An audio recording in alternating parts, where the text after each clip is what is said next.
how to change your Gemini crypto password step by step. So in here, the very first thing that you need to do is simply get into your gemini.com, or you can get the application version of it. Either way, what you're going to do is make sure that you are logged into your account. You can tap on the menu bar on the top right corner right here. You can tap on sign in right here, get into the sign in page or login page, add in all of the credentials of your account, and then log into your account. So after successfully logging into your account, now what you should do is simply get into your account settings.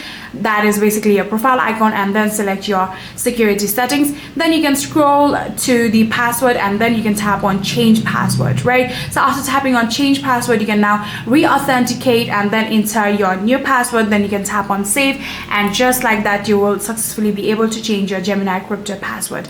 But here, if in case you have completely forgotten your password, what you can actually do is simply get into your sign-in page, and then in here enter your email address, then tap on continue. There will be the option of adding down the password of your account. Under that box, you'll actually be able to get forgot password. Tap on forgot password, then you'll need to follow all of the given on-screen prompt in order to reset your password like that. So yeah, that's all you need to do. If you guys do have any further queries, then please let me know in the comment section down below.